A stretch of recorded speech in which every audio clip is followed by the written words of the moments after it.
What's up, everybody? Welcome back to Remember the Game. It is my retro gaming podcast where every week a buddy of mine and I sit down and we geek out about the games we played back in the day. My name is Adam Blank. Thank you so much for listening to the show. And this week it is episode 313, and we're right in the thick of October and the scariest month in Remember the Game history. Except maybe the Echo the Dolphin month, but we don't talk about that. Now, already in October, we've covered Jurassic Park for the Super Nintendo, Silent Hill 2. Got the show treatment last month, and coming up over the next couple of weeks, we're going to be covering Ghostbusters, the video game, and Alien Isolation, which I'm fucking terrified of. But this week, we're taking a quick break from the games and taking a look back at a movie based on a game. Well, kinda. I mean, we're talking the original Resident Evil movie from 2002, and just a full heads up now, we're going to spoil the shit out of it. Once we get into the episode, we're spoiling. You're safe here in the intro. But if you want to see it first, you've had 22 years. We're going to start spoiling stuff, all right? Now, I remember seeing Resident Evil back when it came out. I saw it in the theaters. I actually went out and bought the DVD. That's how old I am, because I thought it was a pretty cool movie. I like zombies. I like killing zombies. All that good zombie stuff. However, I had never played a Resident Evil video game when I saw this movie. I just went and saw it because zombies. And my girlfriend at the time wanted to see it. And yes, I don't know how to pronounce her name, but Mila Jovovich? Alice, I don't know how to say her name. Of course, she was in it. So I rewatched this one over the last week to get ready for this episode of the show for the first time in quite a while. And since I last watched Resident Evil, I have played a ton of these video games, including the entire 1 through 8. Do I know what's going on in the world of Resident Evil? Not entirely, but I do know what canon for Resident Evil is. So right away, this movie didn't hit as hard as it did when I first saw it, just because it really strayed pretty far from the video games. That said, an original story is okay if it's done well, and I think some parts of this one are. It's not the worst movie I've ever seen. It's fine. It's fun. And I'll tell you right now, if you hated the original Resident Evil movie when it came out, and then you didn't see anything else to do with Resident Evil, you have no idea how much worse that virus got, how bad the cinematic world of Resident Evil could get. That fucking Netflix show from a year or two ago. Anyways, my pal Andre is my guest on this week's episode, and I'm going to shoot straight with you. This is a rare week where I'm actually recording the infamous intro before we record the main chat, so I actually have no idea if Andre likes this movie or not, but I know I kind of do, and I can't imagine he totally hates it. And isn't that what life is all about? Finding stuff you don't totally hate? Yeah, we'll get there in just a minute, because speaking of stuff some people do totally hate, it's time for another edition of the Remember the Game infamous intro. Dun, dun, dun, dun, dun, dun, dun. And if you're new to the podcast, welcome aboard. Consider this your warning. Listen, our intros are kind of long, but they're good time. We talk video games and stuff. They're fun. And in some ways, they make a lot more sense than the Resident Evil movie does. So if you do want to skip them, you just want movie talk, go to about the 30-minute mark. I recommend have a listen. Let us talk video games and stuff.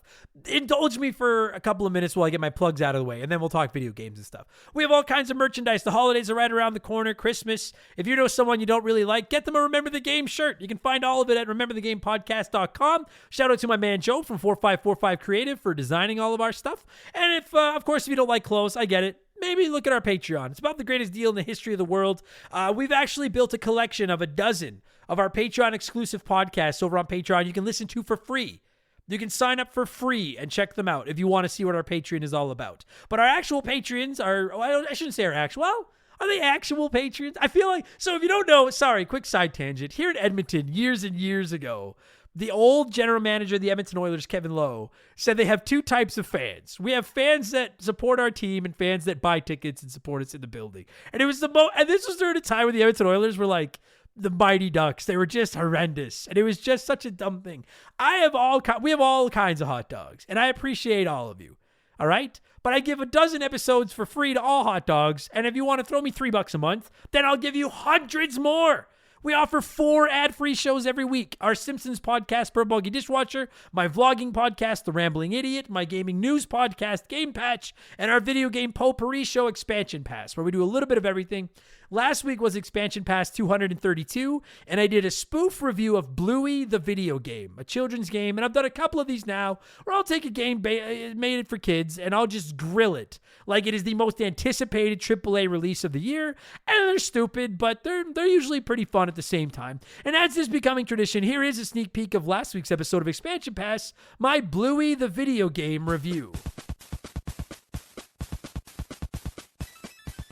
They make it seem like a childish, fun game, but it's actually a game about what I presume is a looming divorce and just the struggles of this family trying to hold things together. You go out to the yard to just play with this balloon, and then right away the dad just leaves. Like, good for him to take a minute to compose himself, especially after he sees how fucking terrible Bingo is at the balloon game. But right away he walks away. So now you're down to 3 people, and then Bingo is a useless piece of shit. Like, the fucking AI in this game. I was playing at Bluey at this point, and I'm the only one trying to keep the balloon up. The mom is clearly drunk or something. She's just standing over there on the deck watching us. Dad has walked away, and Bingo is just in the corner eating dirt. Every time I bounce the balloon, the other 3 of them are just standing around watching. But then when it hits the ground, they're like, oh, well, let's try again, get the balloon back up in the sky. And I'm like, how about one of you hit the fucking balloon? It's just me. Now the neighbors are just watching me look like an asshole standing out here bouncing this balloon around by myself. That's now available in our archives. And this week for Expansion Pass 233, we're going to do a console retrospective that we should have done a long time ago. The SNES. We'll talk memories, favorite games, hot takes, and we'll just spend a little time circle jerking about one of the most iconic video game consoles of all time. So that'll go live tomorrow. Again, Patreon subscriptions start at just $3 a month. You get new shows every week, instant access to hundreds of our archived bonus podcasts that are all sitting there ad-free. Plus, you get access to the Remember the Game Discord. You get a chance to vote in our Patreon polls every month. You can submit comments to be read on our shows. You get DM with me. You get discounts on merch. And you even get a shout-out and get to hear me mispronounce your name like I'm about to do to most of these people. A huge thank you to our newest Patreons, Tagmaster81, Rena Kuajo, butchered that one, I'm sure, Freshman 15 Davy, Old Man Gamer, Anthony Dodd, Quinn, and Landry. Thank you all so much for the support, and welcome to Remember the Game Industries, patreon.com/rememberthegame. And don't forget, we donate 5% of that to the Stollery Children's Hospital as part of my Extra Life campaign. And this year's 24-hour, 5th annual 24-hour Extra Life stream to raise money for that Stollery will be going down Friday, November 8th and Saturday, November 9th. Find them on Twitch, find them on YouTube, find the details on social media. More information is coming. Hit up rememberthegamepodcast.com for more details. I'm going to plug it until November 8th and 9th because it's about the coolest thing we do here at Remember the Game. And you can watch it at twitch.tv/rememberthegame or youtube.com/rememberthegame. And I never say it, but you can find all my social media handles in the description of this episode. That's enough blowing myself. I'm full. Let's blow some of you by blowing in some cartridges. It is our opening segment of the show. I read a few comments and questions from our Patreons, usually gaming related, but not always. And we call this segment Blowing in the Cartridge. He blows all right. He blows big time. That's it, honey. Get into the spirit. Let's blow. Our first blower this week is DePitsy Jr., who said, hello, blank. Hello, DePitsy. So I just finished Echoes of Wisdom for my first ever Legend of Zelda game. I loved it, and I want more. Where do I go next? I often get asked, hey, I'm new to Zelda. Where should I go? If you're a newcomer to Zelda, I recommend The Legend of Zelda Link to the Past for the Super Nintendo because I still think it's the best game in the series. If you just played Echoes of Wisdom and you liked it and want to play another Zelda game, there's really not another one exactly like Echoes of Wisdom. But if you want to go 2D, then I would go with the Link's Awakening remake, which is the original Game Boy Zelda remade on the Nintendo Switch. It looks a lot like Echoes of Wisdom. Or if you want to go 3D, then I would go with Breath of the Wild on the Switch. One of those two. And yeah, I'm playing Echoes of Wisdom right now. I'm going to review it on Expansion Pass in the next couple of weeks when I'm done. It's good. I like it. I don't love it. I think it's going to be a very middle of the pack Zelda game for me, I think. But it's a cool little game. The Great Game Sage said, hey, Adam, if you were to cosplay at a convention, what would it be and why? You know what? I genuinely have always wanted to do a Mega Man costume but Mega Man doesn't have a gut. So I don't know if I could pull that off accurately, or Venom. but I don't think I have the talent. I think if I tried to build a Venom costume, it would end up looking like Lisa's Florida costume, which also would be a cool cosplay. But if you're just asking me like, hey, if you had all the talent in the world, it'd be Mega Man or Venom. Because they're the two coolest characters. Yeah.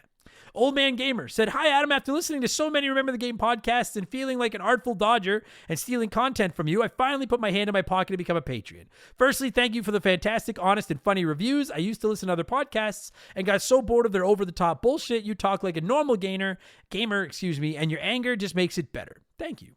Question. Apologies if you've had this before, but what makes a game a good, scary game to you? I'm not a huge horror fan, but to me, it's always the sound. It's always if the sound is creepy that gets me. Scares the shit out of me every time. You know what, Old Man Gamer? Thank you for the support. I'm not the world's biggest scary game guy myself. I traditionally shy. That's why I'm dreading this Alien Isolation playthrough. But I will agree with you. I think, especially with modern games, the thing that makes them scariest is the sound. Dude, I started wearing headphones for all my games probably 5 or 6 years ago, and like I know I sound like an old boomer saying that, but if you're still just playing with like the fucking speakers on your television, save up some money, skip a game or two, and buy a good pair of headphones, because gaming as a whole just changes when you're wearing a headset. When you get the surround sound in there, like I'm playing the Silent Hill 2 remake right now, and I actually haven't found it super scary yet. But there's the occasional time where I'll be like walking through a room and you'll just hear something like dragging behind you or something happening behind you. But then when you turn your character around, there's nothing there. Without question, that's the scariest shit. Fuck jump scares. Jump scares are weak. That fucking audio behind you and then there's nothing there. I hate that shit. That is the scariest for sure. Oh, I'm dreading Alien Isolation. It's going to be too scary. I'm sure it's a good game, but fuck, it's going to be scary. John C500 said, hey, Adam, hope you're doing well, mate. I know you're not really a fan of Kingdom Hearts and basically Disney in general, but what's the actual reasoning behind the dislike? Is there a backstory? I know the Disney fan base can be kind of toxic and omniscient. Omniscient. I think that's the word. I like Disney myself, but some of the devout Disney adults can be overbearing with it and pretty cringe. I don't hate, like I know I've said it before, but like I don't hate Disney. Like, I've watched a lot of their movies, and they're fine. Do you want to know what? Like, I find Disney annoying. Like, I like some of their movies, but, like, Mickey Mouse annoys the shit out of me. And just every Disney, it's like, it's a princess, and this time the princess is gonna fucking, I don't know what they're gonna do. They're gonna, it's just, fuck you. I don't know. Stop asking me why I hate things. I hate things because I'm 40 and the world is cold and scary and loud to me. That's why I don't know. In all seriousness, like I don't really know why I don't like Disney. Mickey Mouse annoys the shit out of me. I think that's a big part of it. I think I love Disneyland. We've been there. Fucking greatest time ever. And I love some of their movies. And I have the app. And it's one of my favorite apps because it has The Simpsons. But I think it's Mickey. I fucking hate that kid. Or whatever the fuck he is. I fucking hate that mouse. Oh, I hate him. Anyways, my left nut said, hey, Adam, do you eat the crust of your pizza or do you toss it out? I eat it, and I'm just going to say, I try not to food shame anybody, but if you throw your pizza crusts away, I don't want you at my wedding. Eat the crust. The crust is one of the best parts of the pizza. A good pizza. Bad pizza, bad crust is bad pizza. But I love pizza crust. Adam Zarobiak said, hey, Adam, are you going to play a few rounds of the new Mario Party when it comes out? Organize a Discord, perhaps? Let Wario reign? Cheers.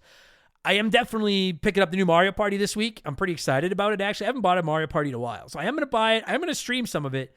I'm not going to sit here and promise the Discord because I can never keep up with everybody that wants to play shit with me, but I might put a couple games of it together for a part of the 24-hour stream this year.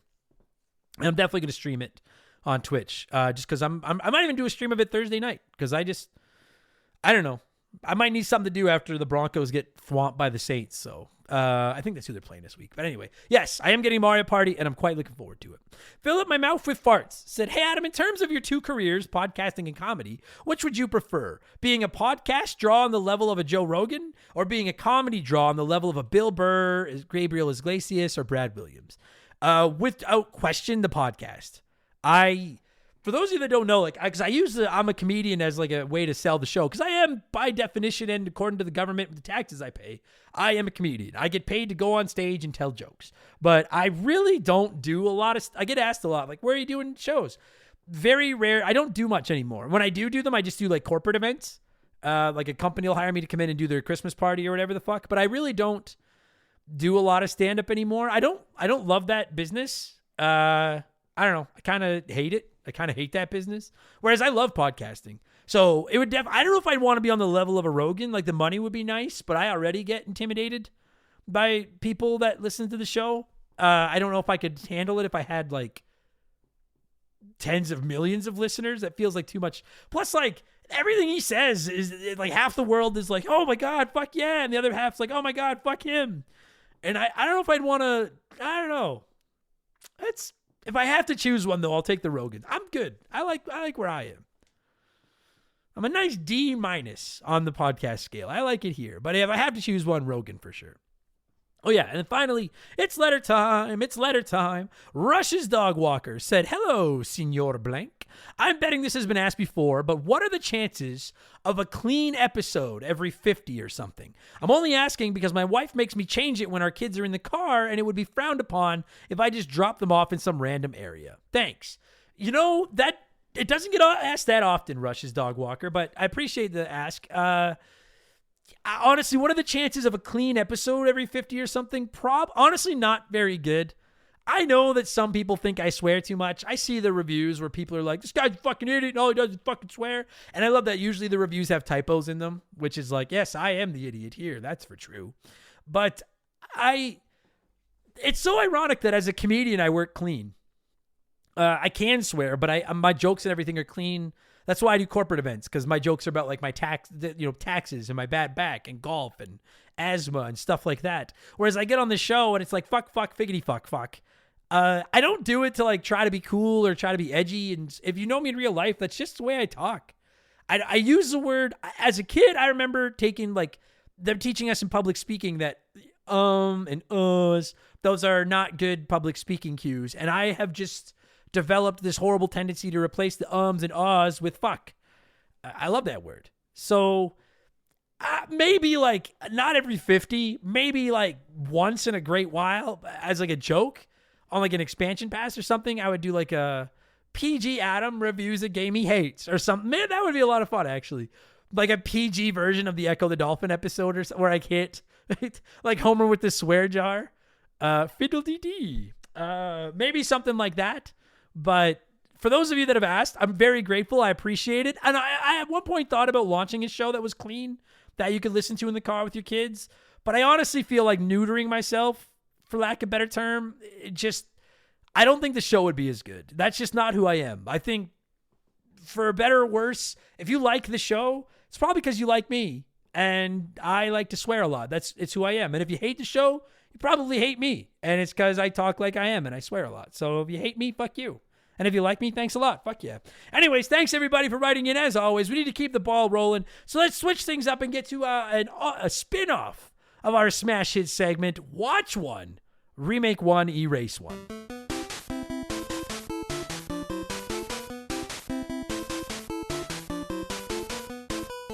And a huge thank you to Classic Concentration from the NES for unknowingly providing us with the theme music for the show. The rules are simple.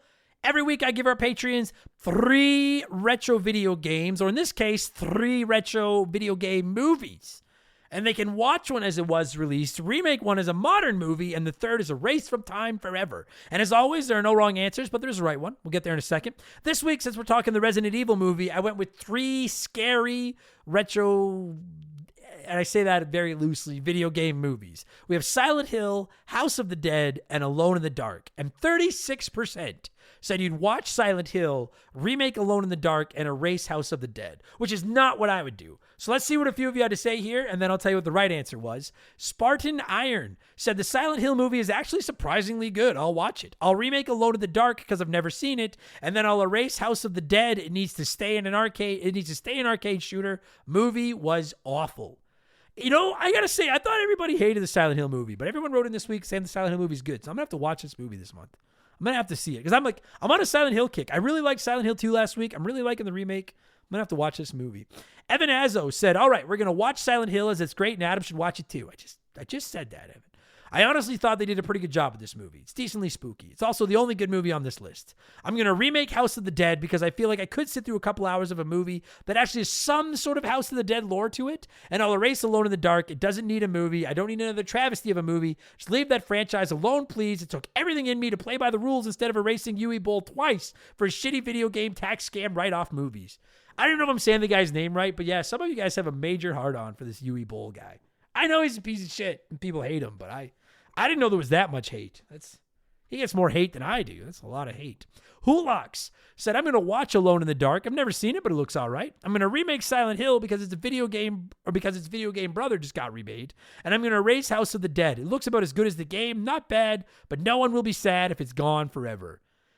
I think there are some people out there that would be sad if House of the Dead was gone forever, but I'm not one. I always thought it was a mid game, personally. Like that's the light gun shooters. Like it's fine. I don't know.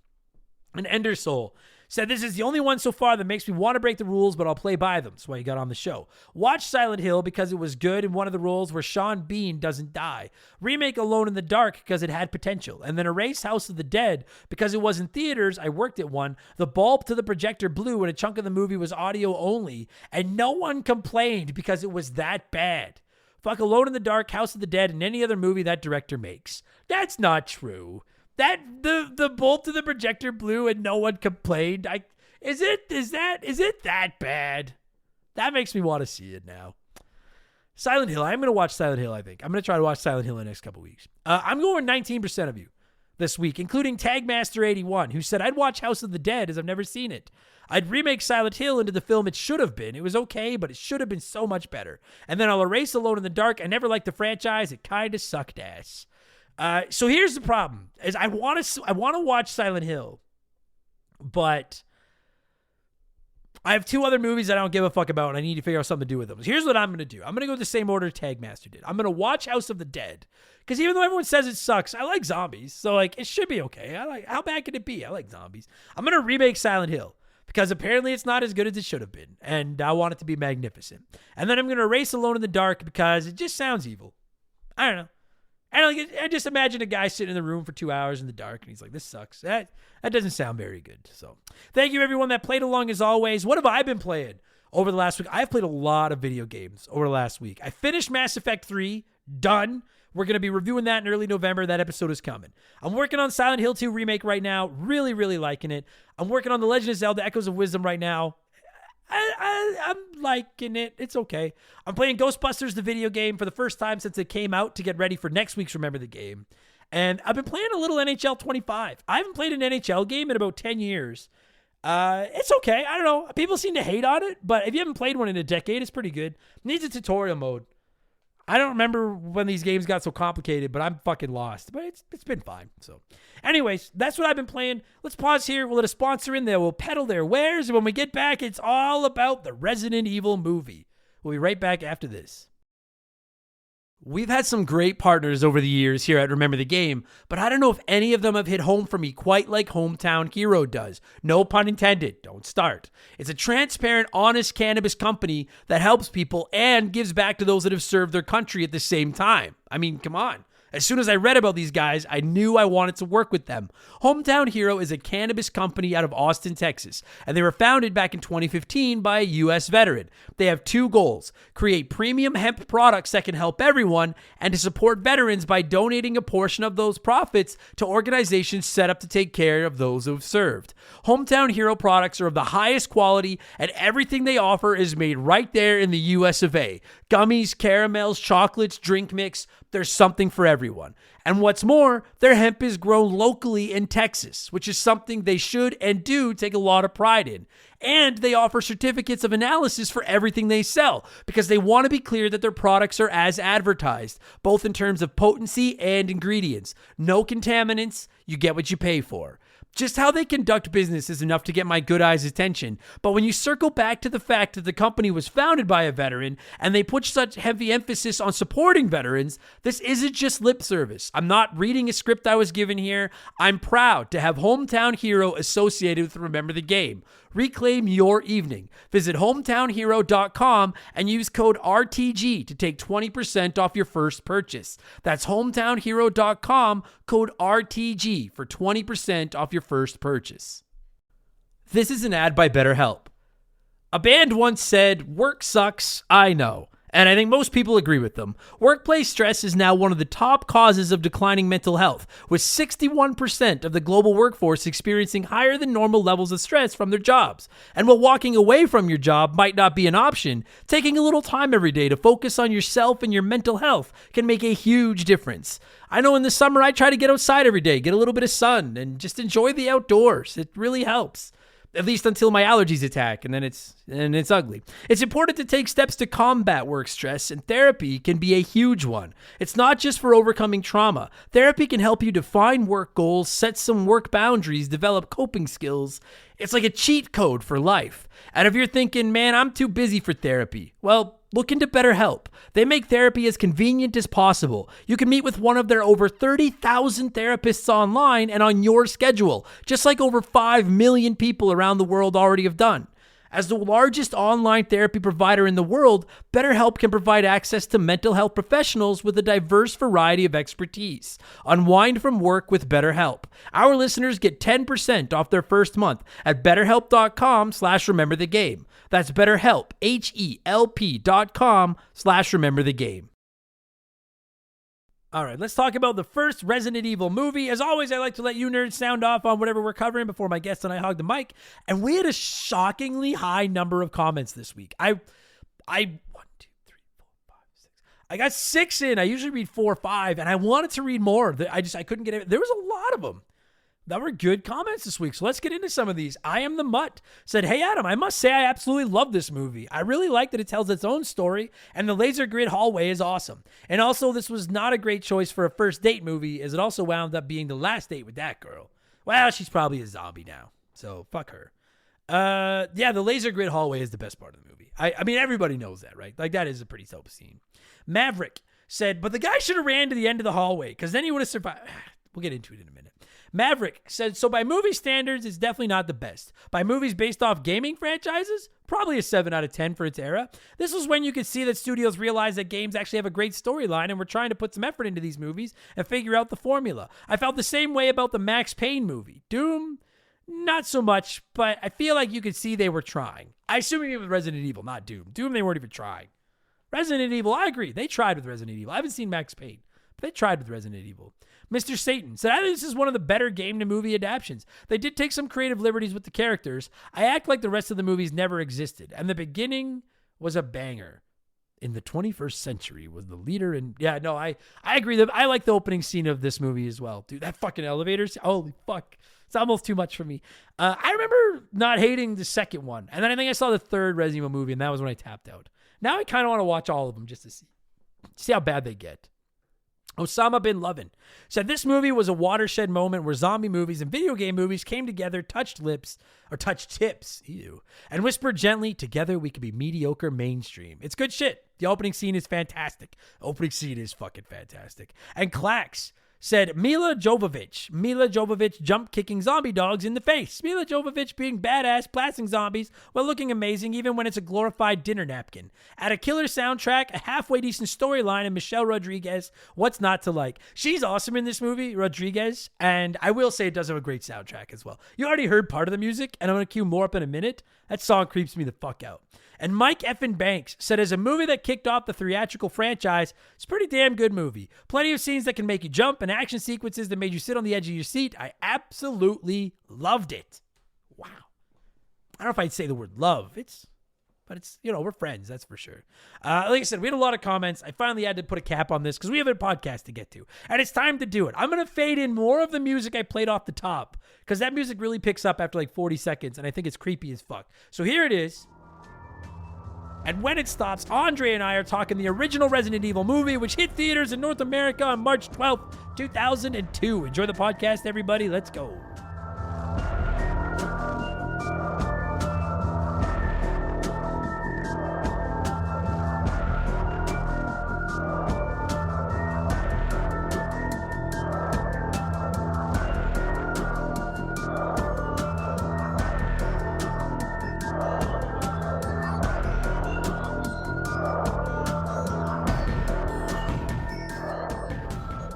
All right, joining me via the blank phone it's a very dark and cloudy Tuesday night here in Edmonton, which seems fitting for a time to record an episode about a dark and kind of crappy movie. It's kind of, is it crappy? I don't know. It's my Andre is my guest, our Resident Evil here at Remember the Game. Andre, how are you? And is this a crappy movie? I wouldn't call it crappy because it's a well done movie. If you look at the descriptions of this movie, it is inspired by the video game. It literally says that it is inspired. So, and again, it's not bad. This is better than a lot of horror films horror and those kind of movies that I've watched in my life. I know that. Better than I guarantee will be better than Terrifier 3, which came out this past weekend. So. Well, yeah. I love that you can put inspired by and then do whatever the fuck you want. It's just like I used to be when I was a lad, I used to buy a lot of movie soundtracks like for CDs and stuff. Mm-hmm. And then you'd like listen to the CD and half the songs on it, I'm like, I don't remember that from the movie. But then I realized it because it says music from and inspired by. Mm-hmm. And then I was like, oh, so because you're like, this song could have fit into this, like, because I'll say So I saw this movie in theaters back when it came out. The girl I was seeing at the time was big into zombies and horror. And as everyone knows, I'm a pussy and I am not. But I am also, at this time, was 20. No, I would have been, fuck me. It was 2002. I would have been 19. 18. I would have been 18 or 19 when this movie came out. Yeah. So if you told me I had to go and watch a scary movie for a chance at the Holy Land afterwards, I'll go watch a scary movie. Yep. That's fine. I 100%. Had no real reason to watch this. Like, I'd never played a Resident Evil game. I was not a fan of scary stuff. I will say zombies were cool. This, our young listeners may not remember. This is like, man, Andre, do you remember the time when zombies were like new and fresh? Well, to a point, because again, you remember you have the movies from the 70s and 80s. Of course. Zombies in the 90s were not a thing. We got into vampires and other things. Like zombies, like The Walking Dead, I feel, is like when zombies really we're everywhere now. And now it's like zombies have become so played. Oh. Like, it's just done. I don't mind a zombie movie done the right way, or something it gives me a new take on something. It gives us something different. I'm down. Sure. I'm down to watch it. But when it's the same thing, a bunch of people going to attack some zombies, you're like, yeah. But again, at this point, it'd been a long time. You had like the Evil Dead movies and all that stuff, but that was in the 70s and 80s, and like you had campy zombie movies in the 90s, but there was never, at least from my thought, I can't really think of it. And again, I'm not a super huge horror person, but I like me some horror. Yeah. Can I just to put it out there, anyone that disagrees, listen, I'm not one to speak with any kind of authority on movies, but like Shaun of the Dead is the best zombie movie ever, right? Oh yeah, 100%. Okay, as long as it's pure comedy, and they do zombies in such a fun way. Yeah, Shaun of the Dead is fire. Doesn't one of them wasn't there one of them like eating with a zombie at one point or something? Yeah, I think so. Yeah, I like the part where they're like standing in the alley, like just watching him walk toward them, and like they're not, they're just like, he's not gonna be here for a while. So, but the point I was trying to make is when this movie came out, I went and saw it in theaters, and I had no attachment to the source material. I hadn't played Resident Evil, didn't really care, zombies. And I actually liked this movie enough back in the day to buy the DVD when it came out. And I probably watched it 3 or 4 times, but I hadn't seen this movie in forever. And I sat down and rewatched it this weekend for the first time in probably 20 years. Certainly the first time since I started playing Resident Evil. And I've played all the mainline Resident Evils now, or most of them. And that's where I'm conflicted, because I'm like, it's not as good as I remember it being. But I don't know if that's because I don't think it's as good as I thought it was, or if now that I know Resident Evil canon, I'm like, that outside of the fact that fucking it's a mansion and Umbrella Corp is making zombies, there's not a ton of Resident Evil in this movie. No, like there's a couple characters in the movie that are technically from the game. Sure. Feel like you get more into that in the sequels, is where they start Yes. bringing in like Jill Valentine and so many others, Nemesis. And yeah. Albert Wesker, so many more come in those later movies. And Sure. I remember seeing this on I think I was on DVD. I bet you anything I watched it with your brother and our buddy Kevin, who I'm pretty sure played Resident Evil back in the day. I guarantee I watched it with them.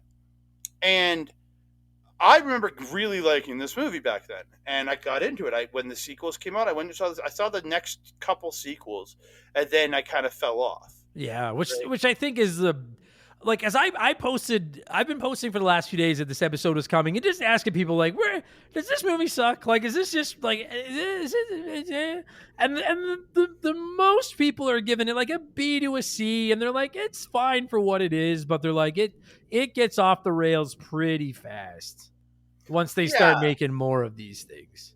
yeah, like dude, like I haven't seen any of these in years, and I just I watched this yesterday, Yeah. and I went and read the synopsis for the second one. I'm like, I don't remember any of this, but I found my old DVDs. I have the first three on DVD, Nice. like DVD, not even Blu-ray, DVDs from I way back. remember liking the second one. Like because the second one introduced Nemesis and it was fine. Well, I mean, I don't remember if it was fine, but I remember not hating it. But this one, like, so when I first saw it, so if you've never seen this movie, I already warned you, we're gonna spoil stuff, right? But like, Mhm. if you've never seen this movie, it starts off with them like. Actually, I will say the opening like 2 to 3 minutes of this movie are fucking awesome. Oh yeah, Fucking awesome. Like where somebody steals releases the T virus in the lab under the mansion, and then the lab shuts down, and then the AI, the Black Queen or the Red Queen, Red Queen. Red Queen. starts killing everybody inside the hive to try to prevent the virus from getting out.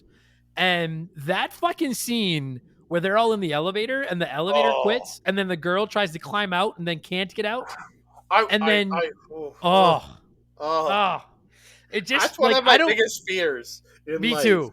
Me too. Oh, I don't do well with horror movies, and watching this poor girl like because it does the first one where it like runs her face down toward the ground, and you're like, and then it stops Oh. right before she hits the ground, and you're like, holy fuck, I thought they were gonna behead her, but maybe they won't. But then then there's out of nowhere they're like, oh no, we are gonna behead her, and they send it straight up. That opening scene to the Resident, even rewatching it, I was like, buddy, if this is what this movie was, this is pretty fucking good. that was a That was a great kill too. Like if you think about like Great kill. if you think about like any horror movie and their kills, or Sure. even like I think me and you talked Doom and we were talking about the kills in that movie. Yeah, Like yeah. the movies that have like killing, you always are impressed when they give a cool kill like that. It again, it's a kill that just rips my throat out because it scares the living hell out of me because I too. never want that to happen to me. But yeah, it's when it kicks off with that, and then don't get me wrong, there's some cool kills throughout this movie, but Well, like nothing so it ever starts. nothing Yeah. gets to this point again. No, Cool. but like it starts out. What I like about that first 3 minutes, and like you guys know me, I'm not a movie buff. I'm not going to get into the like. I really like the way they develop her character, and because I don't fucking. I'm just going to talk about the like. I really like at the very beginning, because it sets the tone. You're like, okay, so this is Umbrella Corporation, and even though I'd never played a Resident Evil game, like I knew that Umbrella Corporation was the bad guys, and they made Oh, these yeah. zombies and all that. And so it's like, okay, well they're all locked in this fucking hive now. And you don't quite understand why, but it pretty quickly becomes apparent that the facility is shutting down to not let this virus out. But then Alice, like, so I'm torn on Alice because she's the protagonist of all these Resident Evil movies. And in this first one, she wakes up in like the shower of her mansion, which is cool because it's the mansion from Resident. Like I like that. It's a mansion, you know. But she wakes up and she's unconscious in the mansion, and she doesn't remember anything, and neither does her husband. And then there's like a cop there, and then all of a sudden a whole bunch of like they look like military guys break into the mansion, and they're all headed down to this hive. And this is as watching it in 2002, I was like, all right, cool. Watching it now, this was where I started to get like, I guess maybe they need to do that to have somebody for the audience to be able to be like, oh, so now they're like, so they like, what's the term I'm looking like someone to explain shit to? Do you know what I Yeah, mean? it's if you think about the original X-Men cartoon, it's Jubilee. It's the character we see our lens through in the movie. Yeah. Yeah. And that's what Alice is in this movie. And it's and I don't know if I'm saying her name right, but Mila Jovovich? Mila Djokovic. I don't know. I honestly don't know Jovovich? how to say. I've been watching her for years. Don't get me wrong. Yeah, no. Jovovich. Yeah, Jovovich. And she's Yeah. good as Alice in this movie. I'm just a little bit I don't I'm really struggling with what to say here because if you were to put a gun to my head and said, "Hey, when they're making a movie about a video game, do you want them to change the script or do you want them to keep it pretty loyal to the show or to the game?" And by and large, I my gut says keep it loyal to the source material because that's what I want to see. Like same as like a comic book movie, I just want to see the comic books but made real. But then it's like, well, if you're gonna rewrite it and you make it good, then I can live with that. And there's bad rewriting it, like the Super Mario Brothers movie from the '90s. And then there's Oh, this. don't That's hurt pretty that movie. bad. That movie. It's That pretty movie. bad. Yeah, that's a bad. It's a objectively bad movie, but I Yes. love that movie at the same time. But then you watch this, and it's like, so you've introduced this new character, Alice, and she eventually you find out that like her and her husband or the guy, whomever, were there to like they're like I don't know, assassins or ninjas or whatever, like trained fighters, and they're there to protect the hive, which is under the mansion. Mhm. And the reason that they were gassed was they don't like so that because they were gassed, they don't remember anything. But I just like I don't know. I think I would have preferred it if it had been I don't know. Well, but here's it. Like, let's just say it had been like Chris Redfield, like a stand, like or a Leon Kennedy or something like a main character from Resident Or Evil. Jill Valentine, or Sure, if sure. she was Jill Valentine or something. Yeah. But it's like if you're gonna change their backstory and change all of this stuff, then I think I almost would prefer a new character. But then I'm watching it and I'm like, why was this character necessary? Why couldn't we have just had like I is there anyone out there that wouldn't have been like this would have been cooler if it had just been like Chris and fucking or just been like regular Resident Evil characters going into the hive instead of these made I can't I guess I know I'm just kind of going around in circles and it probably makes for like this episode probably sucks so far but like I'm really conflicted on whether or not I like the fact that they changed it because I feel like you could have told a fine story without changing a lot of stuff. I agree with that because, like, my perfect example for that is the Assassin's Creed movie. I am a huge Assassin's Creed fan. I love every single one of those games, and some people will see I'm an idiot for that, but I love every single one of those games. And that movie took a different character, an all new character. But they do new characters every game, right? Which so I wasn't against it, but they just told such a terrible story with Sure. it. So when you have a good story, new characters are great, and this character in the future literally becomes a superhero. Right. And like she gets superpowers in the next, like she's revealed as super strength, and then she gets psychic abilities, and just it's. I like that they created a new character because then they have this character that can play two other characters that we do get to see in future movies like Wesker and Jill and everybody. But it does also go. It's like they didn't. This is definitely not the best. I think the second one was better of the movie. So that's where this I remember one the second one being more fun. Yeah. But the thing about it is, like, when I didn't know, like, when I saw this movie, I assumed Alice was just one of the characters from Resident Evil. Like, and and I was like, okay, like, whatever. That's one of the, okay, I get it. Like, now that I know that she's, like, made up for this, I'm like, so basically you just were like, well, we want to take Umbrella Corporation because they seem mean and we'll have zombies. But then we'll just kind of make most of the rest of it up on our own. And that's where I'm conflicted because I don't think it's a particularly great story. I get that her and her boyfriend or husband or whatever the fuck he is that what's his name, Spence. Yeah. I get that they live in the mansion because they want to protect the hive that's underneath. And then they get gassed, and then the commandos show up because they need to go down and figure out why the Red Queen, the AI from the hive, the facility underground, has killed everybody. So they're like, well, we need to go down there and figure out. But then it's like, oh yeah, also there was a cop that And then like, and when I say it like this, that's not me being like, oh, I forgot to mention this detail. This is how the movie presents it. Yeah, he Like, just appears, and then they capture him, handcuff him, and they're like, yeah. what?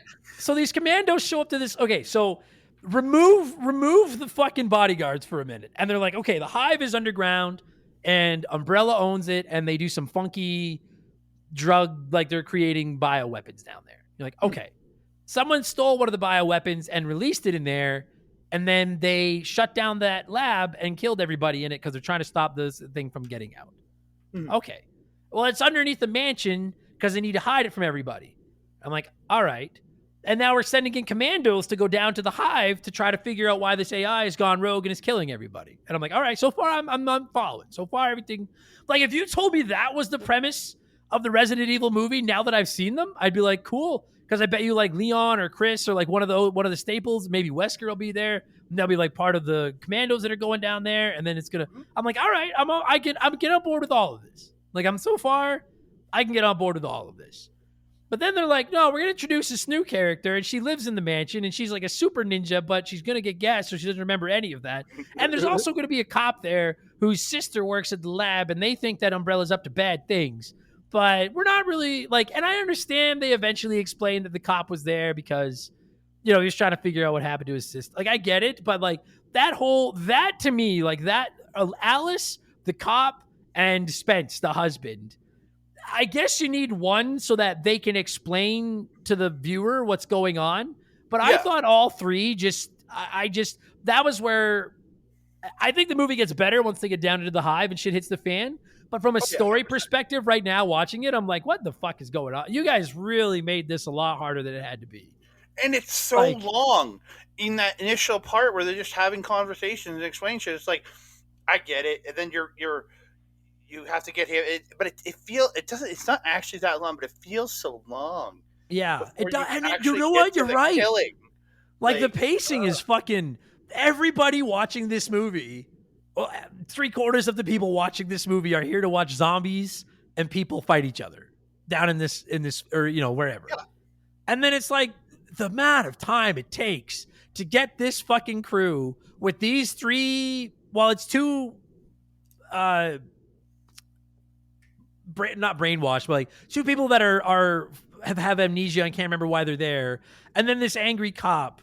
And they're just like, we're not really gonna get into it. Let's just have them all kind of chat and make idle chit chat and jokes and stuff as they go down into this fucking lab where this AI is fucking killing everybody. And it's just, you're right. I didn't realize it until you said that. I'm like, holy fuck, get to the lab. And then they spent so much time fucking getting to know like the commander of these commandos and shit, only to finally get into the basement, or they finally get into the hive. And then they're like, behind this room is the brain of the AI of this lab, the Red Queen. And so they're like, they have the one guy there. I can't remember his name, but he's like the tech guy. Kaplan, I think. Kaplan. He's like like the tech guru of the group. Yeah. And he's hacking into the computers, trying to get the commandos into the room where the AI is so that they can basically shut her down. Like that's what they want to do, is just shut her down. And it feels like it took half an hour to get here. And then as soon as they get there, we haven't even interacted with the zombies yet. There's like one scene, I think, where they walked by a room that was full of water and there was like a doctor floating in the water because and then she moves after they walked away. Right, because the AI had drowned everybody. And then the doctor comes back to life. And even though they don't know it yet, everyone watching knows it's zombies, right? So we know that that's why this person's in here. But like they haven't had any interactions with the zombies or anything yet. We haven't had any like fan service other than they're in a mansion. Like it's just been taking forever to get there. Then they finally get down into this fucking hive. Kaplan opens the door up to the long hallway that leads to the AI. A bunch of the guards walk into the room that leads to the AI so that they can do the power surge thing and shut the AI down. And then the door locks and the hallway lights up, and that's when the laser thing starts. And we'll talk about how cool the laser thing is in a second, because it's unquestionably the best scene in the movie, in my opinion. It is like that. The elevator. Like I said, it's one of the best kills in the movie, but it's the second best kill in the movie. Oh yeah, the laser scene is great. The lasers are so good. But the laser kills off like 4 of these commandos. And so it's just so we waited and waited and waited for shit to hit the fan. It took forever, and then right away they're like, well, half the team's dead because we just had the laser chop them up. And I get that it would have been a little like, it probably would have, we'd be complaining too if they were like every 5 minutes the zombies eat another member. Like I get you had to do something, but it just seemed like it took forever. And I was shocked watching it how long it took to get moving, and then as soon as it got moving, it was like half the team is dead. Yeah, and it's a cool Like- scene, but I'm like, that was just like that. Hey, 'cause that it was killed all it. 3 of them off right there, right? Yeah, Because like it was the one laser came around, the lady didn't duck, so she got her head cut off, and then the other dude got split, like got because it went low or something. I can't remember on that one. And then the best was just when it became the multi laser grid. the grid. Oh Yeah. my god! It was. What? Oh my god! That was What? so Okay, good. so like, yeah, if you've not seen it, there's like this long hallway, and it locks the commandos in, so they can't get back to Kaplan and all the amnesia people that are at the control panel. But they also can't get through the door to get into the AI core, so they're just locked in this hallway. And then these lasers start coming at them, and the lasers are like cut. Like Andre said, it cuts off the one woman's head, cuts a guy's hand off. A guy goes to jump over it, it cuts him like in half. And the leader of the commandos like ducks the first laser, jumps, grabs the ceiling, pulls himself up, and it like cuts his nightstick, but he survives the second laser. And it's getting fucking tense. And he's standing there watching the third laser come at him, and he's like trying to get ready to jump over it. And then right before it reaches him, it literally just fills the whole room in a giant grid Oh, so and just good. goes through him. And then when it shuts off, he's still standing there, and then his body just slowly falls into apart because pieces, it's dude. all. What drives me, The CGI though in it, like, but I can't. I'm not gonna get mad at it because it's 2002. of but course. like, and even I guess, well, there's one coming later that I'm just like, yeah, it's terrible. Yeah, there are better things to shit on this movie for than CGI, because the CGI is 20 years old. Again, 22 years it's old. 20. It's 22 years ago. Dude, I've seen better CGI movies at that time. Of course. But I'm not gonna get mad at this movie because But the two things that bother, because everyone talks about the laser scene. People were writing in before the show about the laser scene. I love the laser scene too. But there's two things about it that bother me. Number one, Kaplan is sitting there at his computer, hearing not the cops, because he doesn't have any other cops with them, because they left some of the cops back near the entrance so they left some of the commandos back at the entrance with the cop that we still don't know why he was there. Mhm. But the two people with amnesia that are the super ninjas that are guarding this hive but can't remember their ninjas, they're standing there with Kaplan while these commanders are getting chopped up in this hallway. And they're watching through this window, and they're yelling at Kaplan to open the doors. And I have to say, it really did start to get under my skin. I was like, this man is trying to hack into this computer to open this door before all of his friends and colleagues are killed. He doesn't need you two brain dead dipshits that can't remember your own names to start barking at him and tell him to hurry up. Do you really think anything that you're doing here is helping him at all? Like, how is it nothing more than just shut up and let the poor man fucking concentrate? That's the first problem I have with this scene. And then the second problem is that the fucking chief that gets cut up in this grid just stands there while the grid slices, like he sees it turn into a grid, and he doesn't turn around and run to the back of the hall. And I'll hear the argument that he stands there and takes it like a man and knows he's dead and just lets it cut him up. But if he had just ran like 18 inches back, Kaplan would have saved him, because Kaplan turned it off right after the grid jumped him up. yep. As How in the soon as fuck? if he would have been just trying to avoid it, he would have survived. He just gave up. It's just he put the controller down and rage quit. He rage quit on life. He was like, I can't win. I'm going to let He's this like, laser this kill me. goddamn Echo the Dolphin game. That's what he was thinking. I really fucking drove me crazy. So then Yeah. Kaplan gets it open, and now they're all like ready to puke because all they're seeing are just the fucking remains of this team that have been sliced up in this laser. Mm-hmm. But then Kaplan is like, well, fuck it. He's like, fuck me, because he's got to walk through that fucking hallway again, right? But he walks through there, and Alice comes with them, even though she doesn't really remember. Like, she's slowly seeing flashbacks Yeah. of her talking to like some woman in the woods and having sex with Spence, but like she didn't really remember why she's there. But she doesn't want to leave this poor guy Kaplan, who just watched his whole team get chopped into pieces. She didn't want to leave him out to dry, so she comes into the It's literally him and Rain left, I think, for the Commandos. no, and what's her name? Like the badass. Yeah, Rain. Oh, is that her name? Yeah. Oh, I never called her Rain. No, because there's at least one more guy because there's the guy that gets pulled into the elevator. Oh, okay. So yeah, there's him Yeah. too.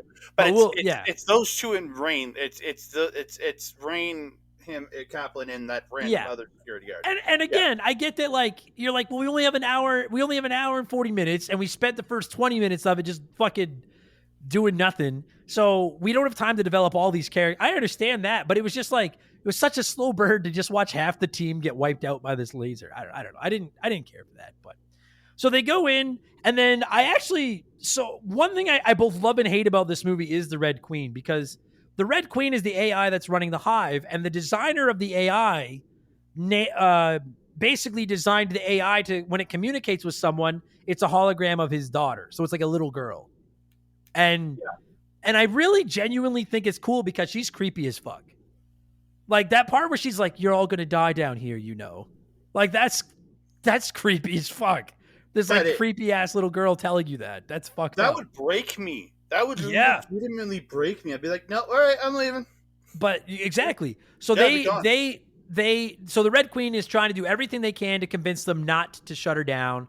But Kaplan's saying that. He's like, she's designed to do that. Fuck her, ignore her. And they fry her and they shut her down. But when they fry her and shut her down, every door, every lock, everything in this hive that has been locked down, including locking all the zombies out, lifts. And so now suddenly everything is open. All the zombies are free. The fucking lickers and those weird ass creatures that are in those containment units are all free.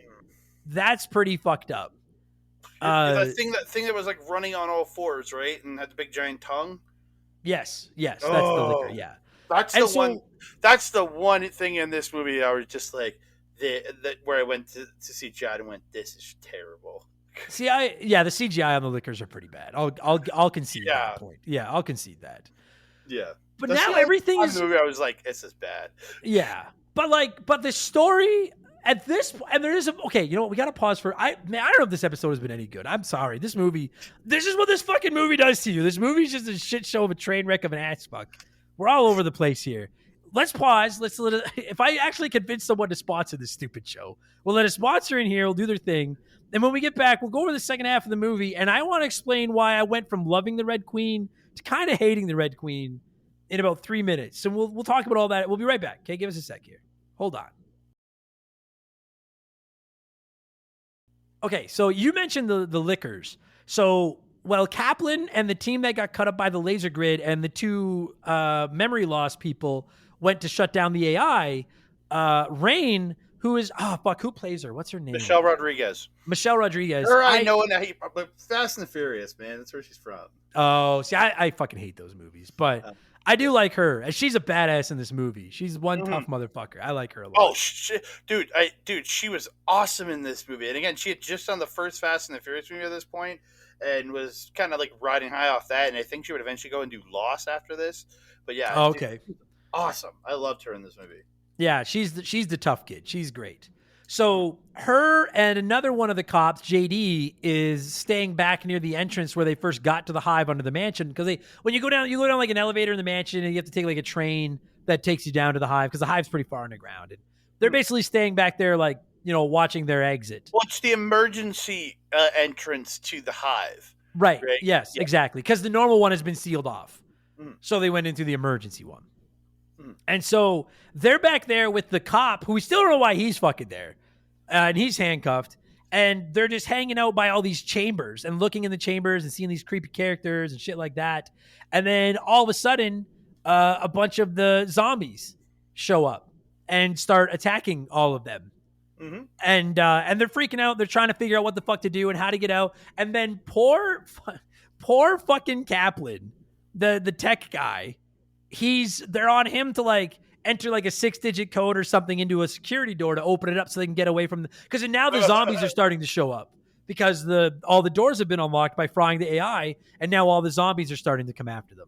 Mm-hmm. So JD is yelling at Kaplan to hurry up and open the door, and Kaplan's like choking under the pressure because he's already watched half his team die, and now he's trying to remember how to do this. So finally JD shoves him out of the way and says, "What's the code?" And Kaplan remembers and tells him, and JD puts the code in, and I think this is one of the most genuinely terrifying scenes in the movie. As soon as that door opens, there is like 100 zombies there, and they just grab JD and pull him in and eat him alive.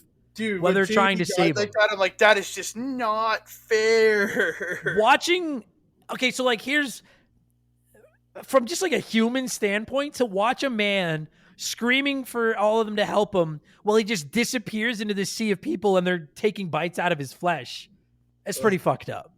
Yeah. But it also bothers me that like none of the zombies just leave him and go after like 6 other people that are standing there. They're just like, well, we've got one. Yeah.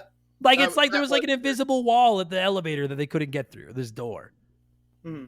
And that bothers me a bit. I don't know. Maybe that's just that bothered me a little bit. So so now he's been eaten. So now the only cops that are left, if I remember correctly, are Kaplan, the tech guy, and Rain, the badass. And she is Rain. also, I can't remember if it's happened yet, but she gets bitten. But I think it happens around here because the first just after there, she did get bit early because she that's what she go through the rest of the movie. Yeah, because the first couple zombies show up and they think they're survivors. Mm-hmm. So they go up to them and then they realize like, oh, these people are fucked up, and they took like a big chunk out of her hand. And then she gets bit again later when they're fighting them. So she's slowly turning into a zombie.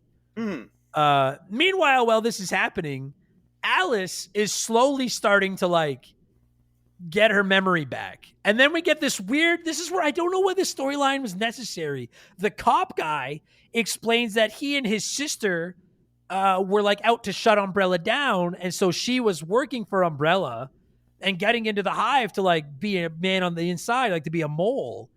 And this Matt guy, this cop came because he knew that his sister had a contact within the hive, but he didn't know who she was.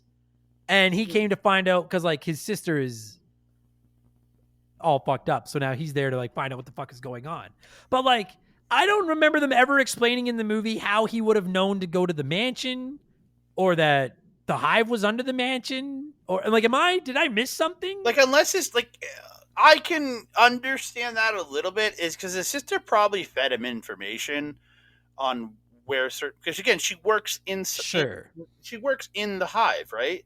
So she probably told him where you can find. She probably found access into something. I can take it in the back of my head. She probably gave him information on where the mansion was. Fair enough. It's the whole thing just seems, I don't know. Like I'm curious if like, to me it just feels unnecessary. Is that just me? No. Like could it not have? Odd. Like could it not have just been if you had to have somebody there that didn't know what was going on so that they had a way to explain the movie to the people watching? Like, could it not have just been Alice? Yeah. Even if you had just Alice and Spence. Sure. For what he does play in the movie, yeah, you kind of want him there. But, like, Matt really isn't needed. And the only thing he's really useful is the stuff you get from him at the end. Sure.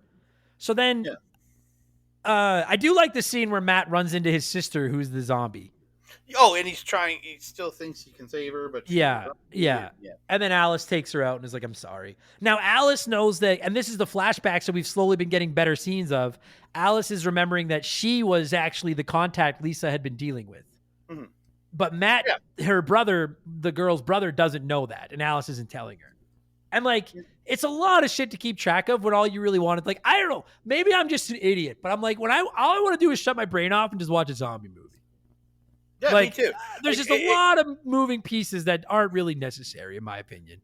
Like, I look at this now and I'm like, why did I like this? Like, I get it. It's a very different world. But again, at that point in my life, I was 15 years old. I still hadn't seen the classics like Evil Dead and those, right? Because I was still a kid. Sure. And I hadn't seen some of the greats. And now that I've seen some of the greatest zombie movies and horror movies of all time, now I go, okay, this is really shit. Comparatively. Again, I didn't have anything to compare it to back then. Yeah. Right? It's got a lot of issues in it. Yeah. I don't know. When I didn't know the backstory of Resident Evil, I thought all of this was like canon for the games. Mm-hmm. Me too. And now that I realize none of it is, I'm like, you really, when you say inspired by, you really took some fucking liberties with the story there. So yeah, it's inspired by the fact that there's zombies on Umbrella Corp and that there's a mansion. That is it. So like That we've is had some it. cool scenes. Yeah, we've had some cool scenes where they fought the zombies. Dude got eaten alive. The lasers killed a bunch of them. Rain has been bitten, so she's slowly turning into one. They all end up back at the Red Queen, like back where he hacked into the computer to let them into the AI's thing. And that's where, in a very conveniently, it makes sense, but it's also very convenient for the sake of the story. That's when the two remaining commandos, Rain and Kaplan, explain to the cop and the two amnesia people that like we only have another hour to get out of here, and if we don't, they're going to seal us all in here forever. Yeah. Because they're like they need to seal it back off again, and it You makes want to add the sense. clock element to the movie. Yeah, and like it makes sense because he says like, well, let's just because they are safe in the room where the AI is. The doors are locked. The zombies can't get in.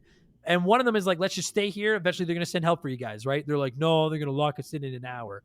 But like, which I get from a like, hey, we need to add a little bit more tension to the movie concept makes sense. Otherwise, they could just stay there and wait it out till somebody else comes.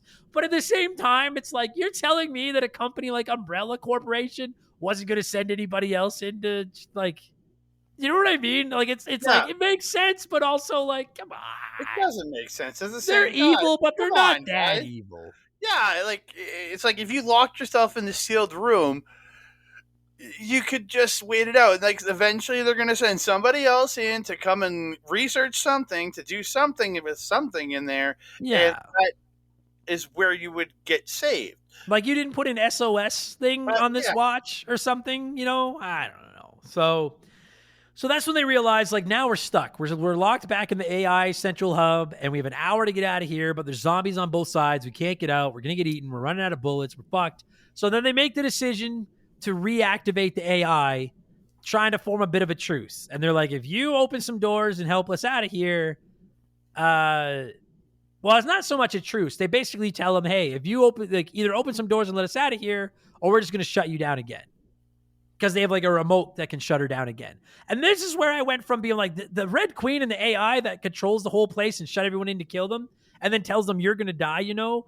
I thought that was awesome. Where the Red Queen lost me a little bit was when they fire her back up and she's like, I understand. I'll cut a deal with you. I'll help you get out. Don't fry me again. And I was like, you're a fucking AI. Shouldn't you just be like, fuck you. I'm going to kill you all again. Like, Well, it's what I'm a little bit like, why is she willing to negotiate with them? What the fuck does she care? because she knows she'll be able to kill them later on. So she's like, sure, and Maybe you're right. and kill them down the road. Like she knows Yeah. she's got liquors rolling around and like all this shit, so she knows she can take them out. Maybe you're right. She knows they're all gonna die. She's just AI. laughing at him. That's fair. Maybe I'll pull it back. Maybe she's just pure evil. Maybe She's you're AI. right. She's smarter than all of us. That's true. Maybe it's just my AI. I hate AI, so maybe it's just my AI bias. Yeah, you're very anti-AI. I am staunchly prejudiced against AI. I hate AI. So they cut a deal with the AI. The AI is like, okay. And then they're trying to get away like through this like, I don't know if it's like a sewer or like a tunnel of some kind, but the zombies get them in there. And what ends up happening is the whole team ends up like on the pipes, like on one side where the zombies can't get them. And Kaplan gets pulled down into the crowd and is getting eaten alive, but then slowly climbs his way out of it. And so he's stuck over like by himself on like one pipe, and the whole team is on the other pipe. And Kaplan opens his gun and pours out the bullets and sees he has one bullet left. And the rest of them have an escape on the pipes they're on. And Kaplan's like, you're not going to save me. You have less than an hour. He's doing the classic, get the fuck out of here thing. I'm the big hero kind of thing. Like, Right. say, save yourselves. I'll hold them off. And it makes sense. Like you have to. He's not getting out of there.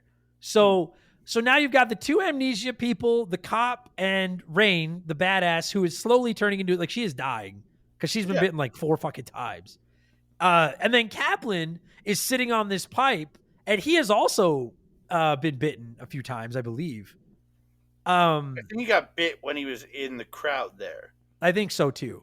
But he's sitting on this pipe with his one lone bullet, and as the rest of them are crawling away, you hear the one gunshot go off. And everyone watching is like, he just shot himself, which is something all of us would do in his fucking spot. 100%.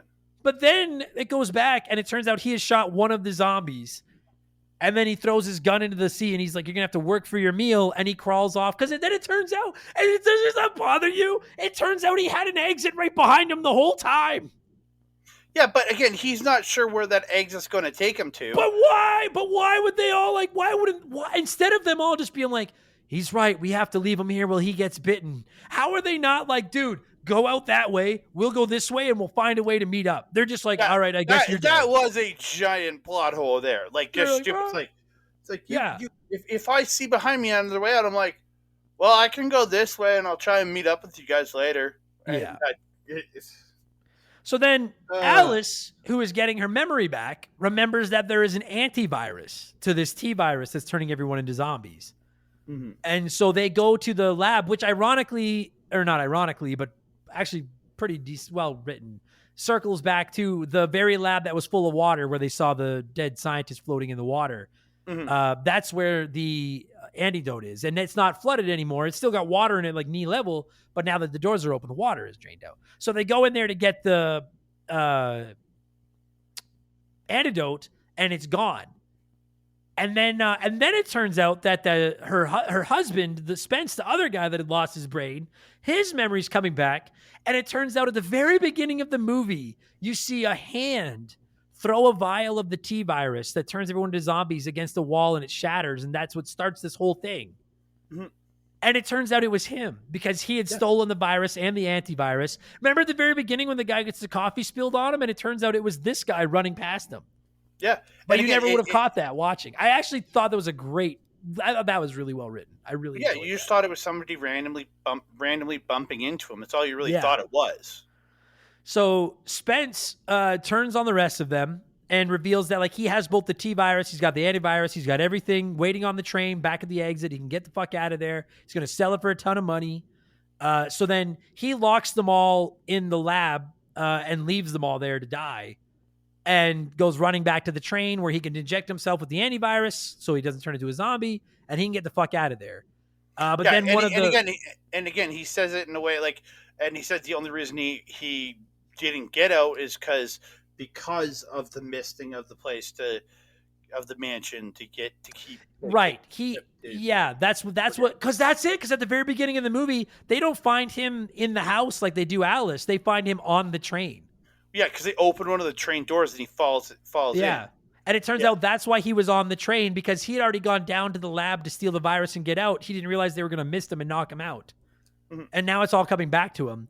But then when he goes to use the antidote at the train to save himself and get out of there, one of the lickers that got out of the cages opens up and eats him. And it was a great murder right there. It's a great murder. And what's really cool about it is the Red Queen, the AI, shows Alice, the cop, I'm going to stop calling him the cop now and call him Matt. That's his name. Yeah, he's Matt. So they show Alice, Matt, and then what's left of Rain, this poor girl who's been bitten and is turning into a zombie. She is fading fast. Yeah, and the three of them watch Spence get eaten on a security camera by the liquor back at the train. And then the Red Queen, the AI who showed them that, is like, they're all locked in this lab. And the Red Queen is like, I'll let Alice and Matt out, but you have to kill Rain, the cop, because she's turning into a zombie. And it's a really tense scene where Rain is like, yeah, do it. Like, I don't want to be one of those fucking things. Gives them an axe. But then Alice is just like, no, we can get her cured. Yeah. And it's just like. But I get it. Like, of course you're going to say that. You're like, we have a cure at the train. And the AI's like, yeah, but it's not 100%. You got to kill her. I can't let you guys leave. And so it's just like when Kaplan's trying to hack into that hallway. Rain is on her knees, turning into a zombie with her back to Alice, being like, just kill me with this axe. And Alice is holding the axe. And Rain is like, kill me. And the Red Queen is on the PA, and she's like, kill her. Fucking kill her. And finally Alice just goes like, Rawr! And then all she does is smashes a camera and doesn't kill Rain. Yeah. And it's like, it's really tense, and then it just gets cheesy where she just screams and smashes the camera and stuff. Yeah, that was just like, come on. But then all of a sudden, all the power goes out and the door opens, and it turns out Kaplan had gotten away through his hole that they all ignored when he was on the pipe dying, and he still had the remote to shut the Red Queen down. So now they've fried the Red Queen for a second time. The Red Queen is dead. Yes, for the second time. So now you've got the remains of Kaplan, the remains of Rain, and then Alice and the cop Matt, and the four of them are running back to this train where they know the cure to this disease is, and they're hoping to get on the train, inject each other with the cure, get out of there before the doors lock. Everything is great. But they also know that liquor is back there somewhere. So they get back there, they get on the train, they inject Rain and Kaplan with the antivirus, which isn't assured to fix them, but it's their best bet. And they're on the train trying to get away when all of a sudden the liquor shows up. And it's kind of like the final boss in a video game, like this giant fucking mutated creature shows up. And put aside the somewhat cheesy CGI, the scene where the liquor is like attacking them on the train and stuff is pretty badass. Oh, it's a great scene. And yeah, I can put the CGI aside because again, it's a really good fight. Everybody's fighting here. Matt gets slashed by the liquor, and then when they and then I think Kaplan gets killed here too. Yeah, the liquor grabs, because Kaplan's driving the train, and the liquor just like crawls along the side of the train and reaches into the conductor window and grabs him and kills him. Yeah, and like then, you said, it scratches Matt pretty severely on his arm. Rain turns zombie at this point, I think. Yeah, because there's this awesome scene where all you have left is Alice is full blown like superhero now. She's got all of her like training back and she knows who she is. Matt's the cop or whatever the fuck. And then Rain, they think is dead. Like, cause they injected her with the antivirus, but she was right on death's door when they injected her. And then she kind of went out and they're assuming that she's sitting there dead. So then this liquor is in the train fighting them. And finally Alice like stabs its tongue with like a giant metal pipe through a grid. So it's like, it makes me fucking cringe, but the thing is stuck by its giant tongue now. And there's like a trap door conveniently placed right underneath it because video games. And she's crying out to Matt like, hey, open the doors while I've got it. But Matt can't get to the doors because Rain has come back as a zombie and is attacking him. Yeah. But so then there's this like super cheesy scene where Matt shoots Rain the zombie in the head, and then she falls back and hits the switch that opens the door to knocks the liquor down. And I was like, okay there, Deadpool. With your fucking one bullet you all have to share type shit. Like, come on now. Yeah. It was pretty cheesy. That was a pretty cheesy finish to that. I was like, oh, come on. But the death of the liquor, though, it's pretty dope. On fire. It's pretty freaking awesome. Yeah, it is. So then they get back to the mansion, and they're like, we got to go to the press or whatever the fuck, we got to do something. But Matt is tripping balls because of this giant scratch on his arm from the liquor. He's infected. So Alice goes to inject him with the antivirus, but then this shit just goes totally off the rails. All of a sudden, the doors of the mansion open, and there's a whole bunch of fucking umbrella scientists there in like the big like biohazard suits, and there just happens to be a lab right behind this door in this mansion this woman's lived in her whole life, and they take Matt and strap him to a bed while he's like turning into a mutant, and they take Alice away. To the point, I don't think there was a lab there the whole time. I'm pretty sure it looked like the tents that they set up in that you see them in movies. Yeah, maybe. It just seems so cheesy. They have the house quarantined, and they were coming out like through a quarantine tunnel or something. Okay, and listen, maybe I'm just being too critical, but as someone that used to love this movie, I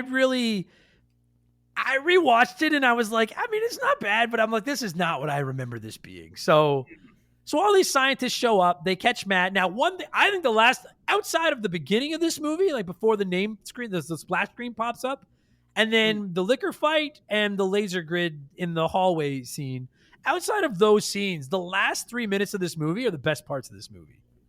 Oh, yeah, because they're being taken captive and everything. Yeah. And then they say, we want him in the Nemesis program. Yes. And like that's one of the things where I watched it in 2002 and was like, I have no idea what that means. But now watching it, when they're like, we want to make him part of the Nemesis program, and you think like, holy fuck, they're going to make that guy into Nemesis. Holy shit. And then they're like, we want to reopen the hive, and they want to go down and find out what the fuck happened and everything.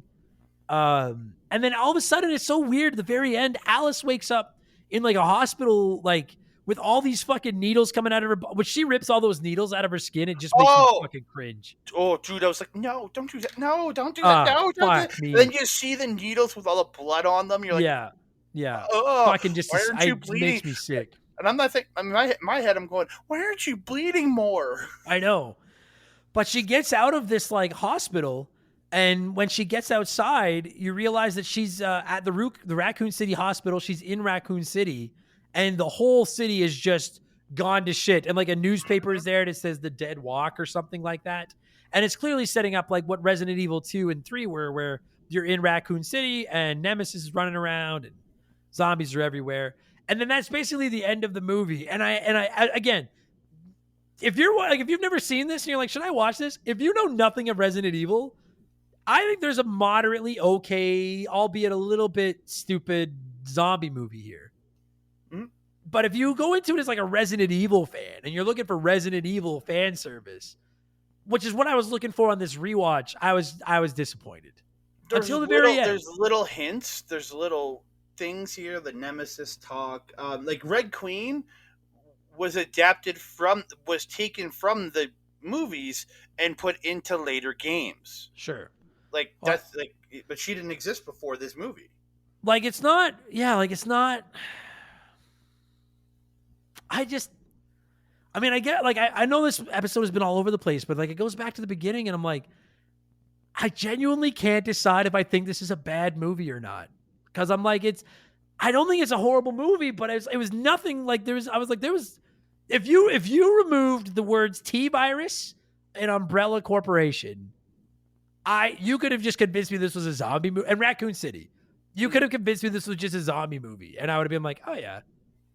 Like it feels like they put the words Resident Evil on the cover or on the poster because they were like it'll sell more tickets. That's what it feels like to me, and that irritates me a little bit. It feels like somebody wrote a script for what was a decent zombie movie, and somebody somewhere said, "Hey, we just like somebody had bought the script from a writer." You know what I mean? And yeah, then it does. Somebody at a studio said, "Hey, we have Resident Evil as we own the rights to make a Resident Evil movie. This is a already produced zombie thing. Let's just add everything in and we're good to go." Sure, but it's really what this feels like. It really does. I don't disagree with that, but at the same time, while I've sat here and been that fucking guy who's like, oh well, that's a continuity error, like, and that kind of shit for this entire movie, I gotta say, dude, I rewatched this on, I don't remember, Friday or Saturday night. And right now it's Tuesday night. And ever since I rewatched this, I have just been jonesing to watch the second one.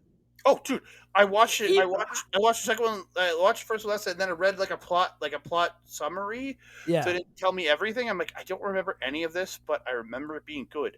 And I'm like, yeah. So I'm like, I guess at the end of the day, like, when I'm sitting here asking, like, is this a good movie? I'm like, if you're looking for Resident Evil fan service, in my opinion, no, this is not a good movie.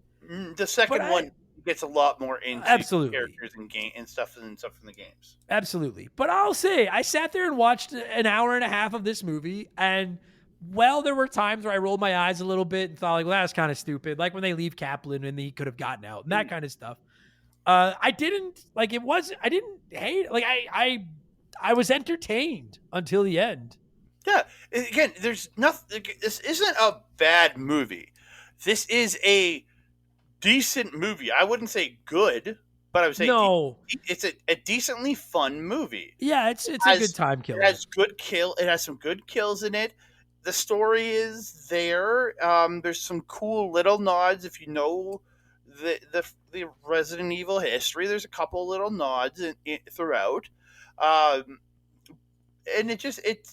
but it's a decently fun movie. It's nothing bad about, like, there's some things you can nitpick, the CGI and just some of the stuff. But again, it's not a bad movie. This is actually a pretty enjoyable movie it's one of those franchises where the second one is better than the first. Yeah. I just went on YouTube. If you've never seen this movie, look up there's a YouTube channel, Binge Society, that has both clips. Look up Resident Evil opening scene. It's 6 minutes, 49 seconds. And look up Resident Evil laser scene. It's 3 minutes and 36 seconds. If you watch those two scenes, then outside of the ending, you've seen the best parts of the movie. Like those are the two best parts in the movie. And then if you want to get crazy and watch the ending too, go ahead. But they are. But again, there is good stuff throughout. Yeah, it's fine. I like the job that again, the woman whose name Mila Jovovich or whatever, Yeah. Alice. I thought she was great. I really like Michelle Rodriguez as Rain. She's awesome. There's some. It ties a lot. It's. Where are we gonna score this fuck? I don't know what to think of this fucking movie. Let's just go to 10. What do you think? Where are you gonna give this fucking movie? Ooh, out of 10, I would go like a 6.5. Like, again, it's a decently fun movie, but it's not great. It's like the reason I'm so stuck is just like we reviewed Doom, and like Doom is just a bad movie. Like it just wasn't fun to watch. It sucked. Mm. This one's not like this is not, I don't know what's a good fucking video game movie. Super Mario Brothers movie. Super Mario Brothers. I mean, like that's a weird comparison, but it's not like a good video game movie, but it's not anywhere near Doom. Sonic. Yeah. Like the Sonic movies, they were really good. Like it's not like the Last of Us TV series or anything, but it's not I'll go. Like I put it above like the 90s Super Mario Brothers movies. I put it above too. the Mortal Kombat. Like no, I don't know if I'm a pretty big fan of that fucking Mortal Kombat movie. And the Street Fighter movie, while cheesy as living hell, is really fun. Yeah. I'll give it like a 6. I'll give it like a 6. Yeah. It's I don't know, it is what it is. It's okay. I'm telling you, like, my opinion of this movie before playing Resident Evil and my opinion of this movie after playing Resident Evil are night and day. Like, it's just, I went from being like, that was a cool zombie movie to being like, that wasn't fucking Resident Evil at all. What in the fuck was that?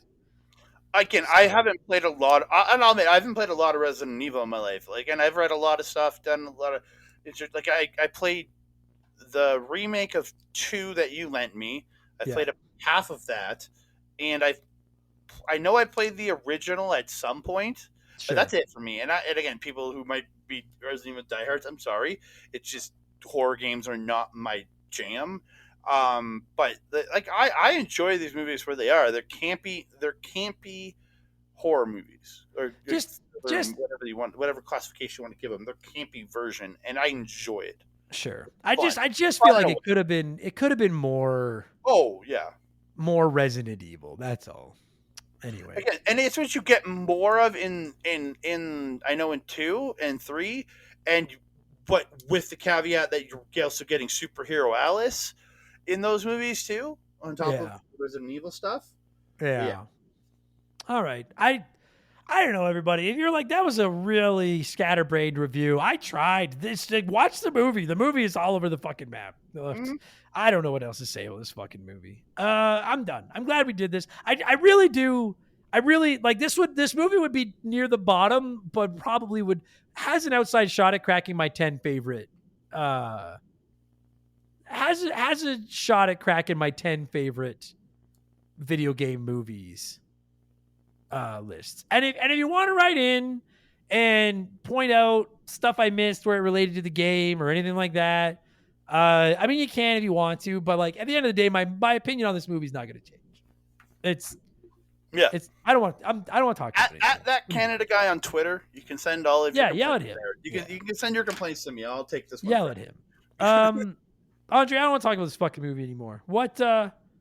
Go ahead. What else do you talk about? I'm done. I don't want to talk about this. I regularly talk Japanese wrestling, which as we record this right afterwards, I'm going to go and record about Japanese wrestling.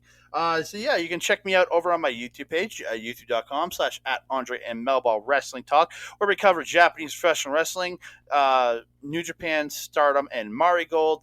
And we also cover on our shows Chop Talk, the local independent wrestling scene, where we have some shows out from the recent shows we have gone to. And we got shows coming out over the next 2 weeks. Some of the shows we're going to be going to this week, which features Kurt Angle in town this weekend, which is going to be pretty cool. And another show the following weekend after that, getting to watch some other great independent wrestling.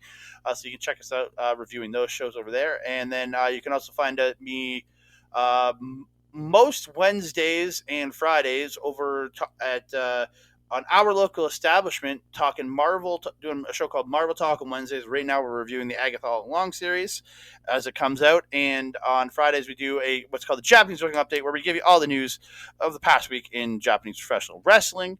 over there, Our Local Establishment on Twitch and YouTube. And then, and for all mine and Melville stuff that we put out on our YouTube page, it also comes out in audio form over at A Plus Productions, which is aplusproductions.com.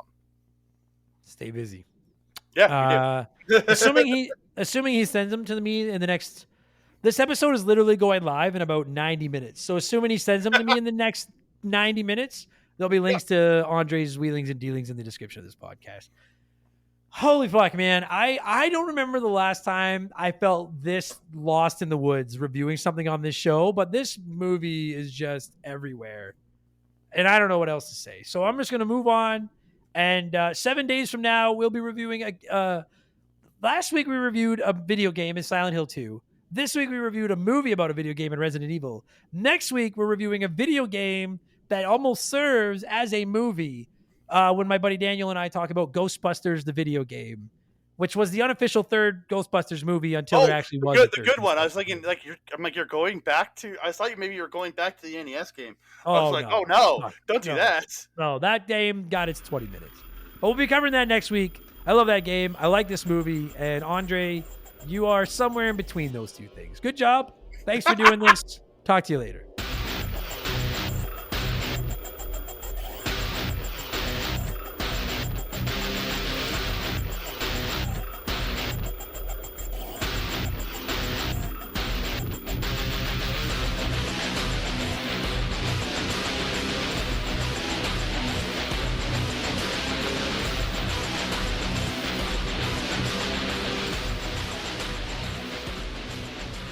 And that is going to do it for this week's episode. Andre, thank you so much for giving me a call and talking the Resident Evil movie. And to every single one of you nerds listening to this, whether this was your first Remember the Game, your 313th, your 147th, whatever fucking number it is, thank you. I know there's a lot of competition for the retro gaming ear dollar, and I appreciate that you give a little bit of yours to ours. If you want more of these, baby, patreon.com/remember the game, $3 in exchange for literally hundreds of new podcasts with 4 additional episodes going live every week. I podcast Monday through Friday. I'm also on Twitch and YouTube, twitch.tv/memberthegame, youtube.com/rememberthegame.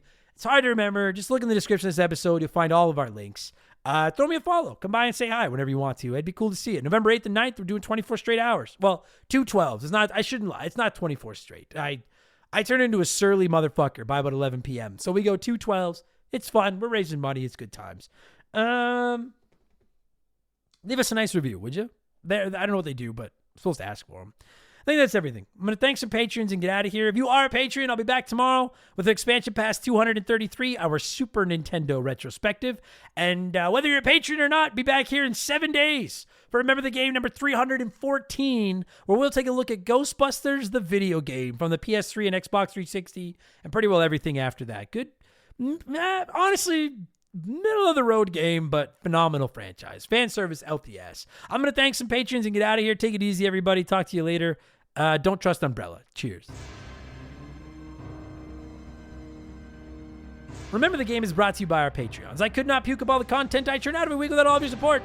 The following people are the senior executive vice president level or higher at patreon.com/remember the game, and as such, I'm contractually obligated to thank them as quickly as possible. So in reverse alphabetical order based on your email addresses, a huge thank you to Matt Zeus, Zach Shepard, Guy Who Does Things, Zane Donovan, Z-Train22, Joe Buck, Mizuru, Kia Pup, Darth Skywalter, Earl, Wolfgang Darren, Works For Me, Drush's Dog Walker, John Woodruff, Ryan Whitcomb, Lord Longrod, Von Hugendom II, John Wolf Magic 21, Penguin Milk, Because 19, Ace McGuy, I cancel my Netflix to afford the shout out, Mr. Jabroni, Travis Sanders, Quiet Place Queen, Fuzzy 99, Beers of War, Hulox, Youngster TK, Doogie, Timothy Sabrinsky, Theodore, Thomas Smith, Tadpole, Gluskopin, Mike Maloney, T-Bear 87, Scary Terry, Frosty Feet 492, Ted Explosion, Girthquake, Squint, Sour Goatface, Timothy, Captain Steve N, Shoeboxers, DBXJ, Super Saiyan Sephiroth, Timmy the Exuberant Turtle, Zen Paladin, Shank the Rat-Faced Bastard, Steve Dulk, Captain Asperry Juice, Scott Brooks, Blaine the Hoagie Man, Sam Carpenter, Max Sandin, Mercury 869, Sabin, Squeaknuts, Dazerath, Madam Nutsitch, Wyatt the Surgeon Who's Not a Surgeon Row, Monstrous D Boner, Brian Richmond, Titan 420, Big Daddy Randall, S, Horrorstalgia, a podcast, Randy Barrage, Alex Ramos, Plow King, Daddy's Secret Little Chubby, Wimp 15, Ryan Perry, Lord Palmerston, Frosty Bear, Wilco, Donnie the Dude, Walter, Busty Meadle, Nick Creature, Maverick, Cam Nelly 23, JSK Fusick, Morgan, Zonko 504, Standard Ass Brian, Tristan Anderson, Adam's former assistant, McCracken, Mellow Yellow 8787, Beef Dingleberry, Just Car Pranks, Lord Salazar, Savage Boosh, Put It in Age, Alex McIntyre, Angry Ticks, Leroy Westrich, Lucas Shaman, Mark Sneed, Gabe, Leo, Aaron Lawson, Postman, Ryan Kinchin, Marcus Mendoza, Kevin Monroe, My Left Nut, I Like Jorts, They're comfy and easy to wear, Alexander Camps, Sleeper Hit, Fill Up My Mouth with Farts, Jinxie 425, Justin Blair, No One Cares, Rated Excellent, Stud Steel Smash, Jeff Bergeron, Jordan, Chugger 22, Oroku Saki's Gardener, Johnny from Virginia, Laces Out Dam, Beaver Boy, John M. Watkins, Rest in Peace Koopalings, Jay Callahan, The Big Deal, Jay Nasty 15, Nothing Could Possibly Go Wrong, Jake Carter, Can't Destroy Her, John of the Adult Children Podcast, Max Langroom, Sharonic, James Juan Francesco, Isaias, Phil Lencher, Liquor Like Luigi, Holmes, Faded Sufferance, Fill Up My Farts with Mouth, Diablo Spartan, Jameer Williams, Maverick Marty, G9PSX, Graham Kennedy, VOS Rager, Brant Hewitt, Lil Bunny Fufu 89, Growly Walk, Confused But Still Here, Your Threats Don't Scare Me, Hot Dog Man, Big the Cat, E-Man Trucker, Eric Hopewell, Ida Yellow, Super Jess, MacGyver 88, Joe the Sandman, Scotty McGee, David Schroeder, Doug Dorn, Carbon Fiber Zombie, The Supreme Chozo Rizzo, Decoy Man, Thunder Leaps, Dave McGee, Darbles, Daniel, Archangel Otaku, Fallen Snow Kiku, Combo Chuck, Crystal Lake Management, Cesar, Robier, Juris Dr. Mario, The Fletchman, Cody Richardson, Spider Cat, James Clark, Drugs Bad, okay. Blast Processing won the war, All Hail Sega, Christopher Britt, Christian Gabriel, Makeshift Mellow Magic Money. There's a lot of you guys. Thank you. Triple, the Grim Patron. Chris Hill is a master tromboner. Chaz Hammond, Chris Fleury, Bottomless Pete. Adam Blank still hasn't reviewed Mario Galaxy. Cody Thompson, Hitchy Poo, Burt Macklin, Bula, Roger Staubox, Pool Cleaner, Elijah Burns, High Plains Drifter, General Fury, Matt Babineau, B Money, Blobby Rogers, Nordak, Her Nerdy Hybrid, Biddy, Dan of Dissect That Film, Dan Fusselman, Hago Waffle, Benjamin Barry, Eldest Millennial, Brandon DeZeba, Zamatos, Benjamin Atkins, Horace Earl, Andrew Wright, Toby O.P., Dave Thompson, Andy Hudson, Itchy Nutsuru, Alex R., A-Town, Akira's Network, a dude named Adam, Code Blaze, formerly banned, Adam Martinette, Just a Fish, A.B. Killen, Doogie Bowser, MD, and Tyler. Thank you all so much for the support. Not a bad round of batch of shout-outs until I tried to say that, and then,